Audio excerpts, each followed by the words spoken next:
Ryan Tan, the creative force behind Overkill Singapore, is a renovation guru known for his bold transformations. Whether it's revamping homes or sharing expert reno tips, he's the guy turning dream spaces into reality. Fun fact, before I bought my new place, Ryan was the man I texted. And he gave me so much advice and help, and now I'm finally at his place! Hey, hello, welcome. Thank you. The last time I was here is totally showroom condition. Correct. Now it looks a bit more lived in. Yeah, because that time still ongoing renovation. How big is the whole space? The whole space is about 1,300 square feet. It was originally 3-bedroom, but we knocked it down to left 1 bedroom. You paid a high price for this, by the way. 2.3. Originally it was how much? 20 years ago, the person bought it for like 600-700K. And now it's like 4 times You paid 2.3 Okay, but to be fair, right, he didn't want to sell. So I keep like upping my price to make him move out. And then Ryan told me, right, the previous owner's mother cried. And I felt very bad, but I really like the place a lot also. So during the whole process of renovation, what was one non-negotiable you had? This one. How is this a non-negotiable? No, because a tree inside a house typically is for GCB. So I always wanted one in my house. Then I told the ID that I straight away 这个一定要. Is this Maple story inspired or something? We love autumn lah. So yeah, and Singapore don't have autumn lah. So So you mean your partner was okay with this tree as well? yeah, she totally okay. She loved it in fact. Oh really? Then does she love the fact that you love Han So-hee? Actually, a lot of people say she looked like her, but she's the one who introduced her show to me, and I became very obsessed with her. Okay, my next question is, why is Han So-hee and your study desk in the living room?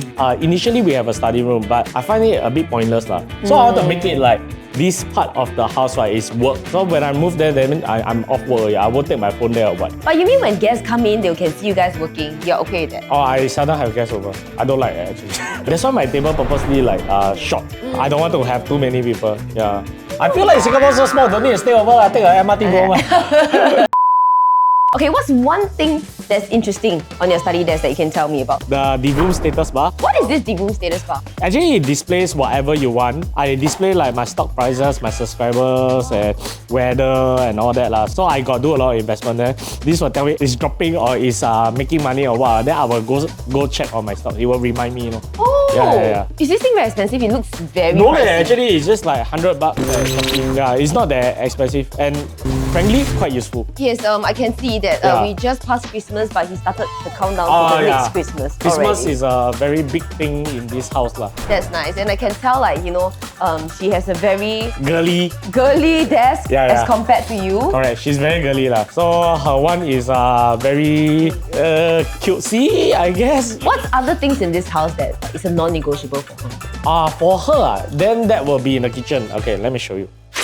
Okay, so the non-negotiable for my girlfriend, right, is this pair of ovens that she specifically ordered from UK. This cost $8,000. Wow, and you paid or she paid? Of course I pay her. The thing is, right, she don't bake. So she just buy this just for the aesthetic. Wow, that's true love right there, leh. Okay, what's some things in the kitchen that's actually useful and you guys use?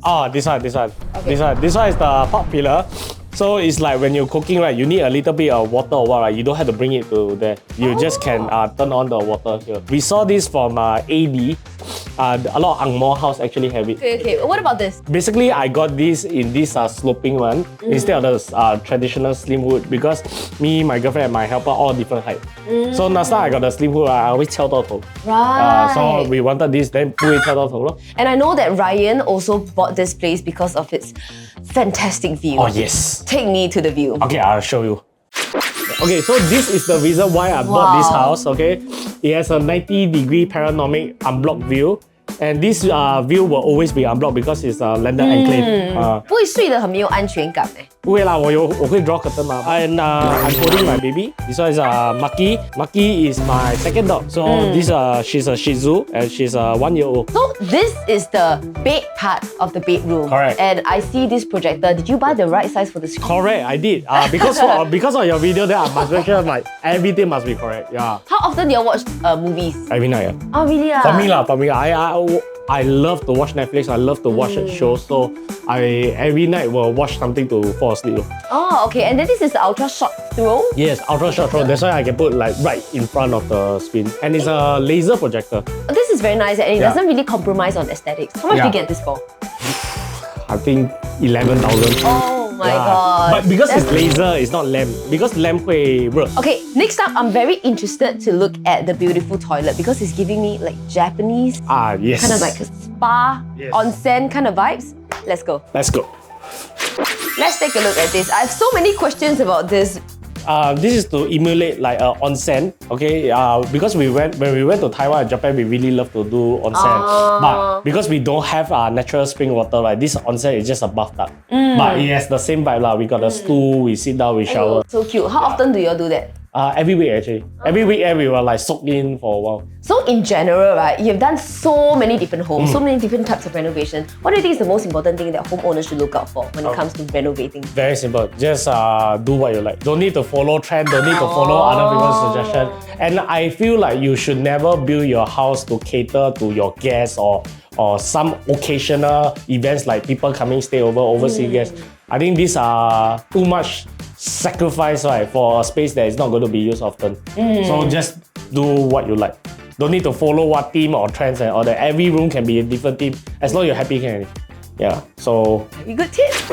Hey, just now you say you don't like people coming to your house, but I saw you put your place up for rental for people to come and shoot. Because I got a live-in helper. So when I go to work, right, I'm not at home. So I don't get to see all these people. But I get to see the money. So that's why I rent. And this house, I would say, quite shoot-friendly. It looks aesthetic and a lot of light. But it's so 宝贝. Aren't you afraid that people might like dirty the wall? Insurance. So if they damage my table, then we can claim insurance. Then if our viewers also want to rent out their space for shoot, how can they do that? They can actually go to this website, filmplace.com. Actually, all sorts of house also can. Right? There you will see like even rundown HDB houses, right?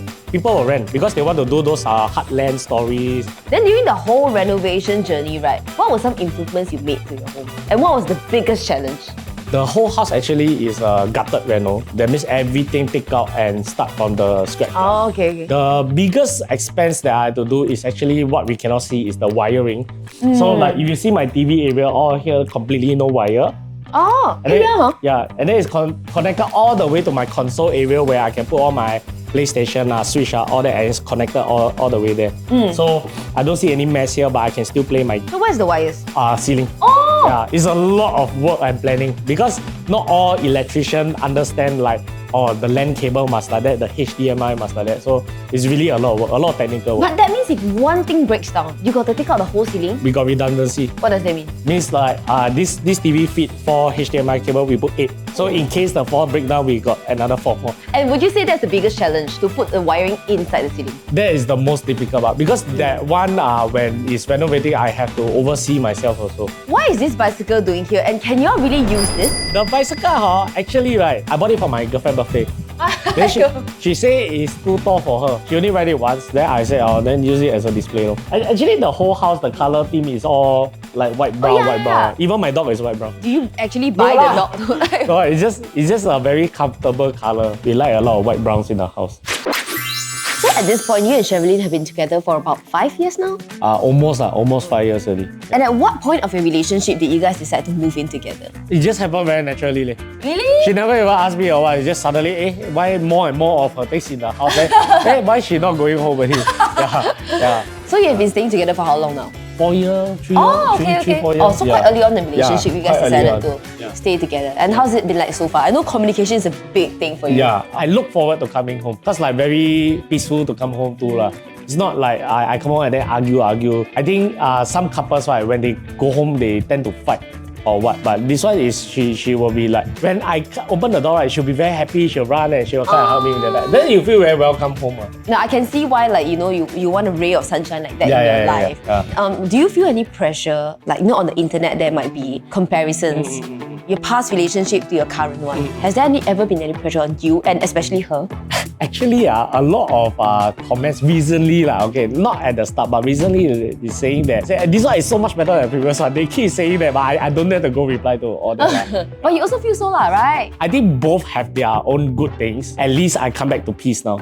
The previous one, I think that because we work together, so there's a lot of conflict, work and personal wise. But this one, I think in the whole almost 5 years relationship, I think we only had like 2 arguments before. Really? What and were it's they not about? even a big argument. What were they about? I think it's something very stupid like skincare. Yeah, so it just feels very nice to be at home because I don't fight with her. Like, there's nothing to fight about. That's so nice. I really feel like, you're so ready to step into your next phase of the relationship, which, by the way, are you? The intention is this year I want to propose. This year. But not so fast married lah. Not so fast married. No rush to that lah. Marriage is a big deal for me, and I really don't want to rush into it. And she also understands. So have you set any boundaries to keep this relationship a bit more private and protected? I think okay, there's two angles to this. And my boundary with her, right, is that, right, she can do anything she wants. But my bottom line is you cannot take my freedom away. Because my previous relationship, my freedom was taken away. The second one is I don't share a lot about our relationship. Because I feel like there's no need to let people know. And people is always just waiting for us to break up. That's nice. And I feel like, you just step out of a very painful breakup. To find happiness like that is very rare. Do you have any advice for people out there who maybe like you, they step off a very painful breakup? How can they move on? God, this may sound a bit deep, but I think the advice is, right, you take the first step. If you decide that, okay, this relationship is not going to work out, right, it's very daunting and scary to leave the relationship. Understand. However, there is hope that you might be happier next time. It's easier said than done, but often or not, I see a lot of people stuck in an unhappy relationship because of the fear of everything else. Yeah. But I think it's worse than that you stay inside a very unhappy For place. the rest of your life, Yeah, right? that's even worse. We live and we learn. Yeah, correct. And I'm so happy for you. Thank you for showing me around your place. Thanks for coming. Yay! Yay.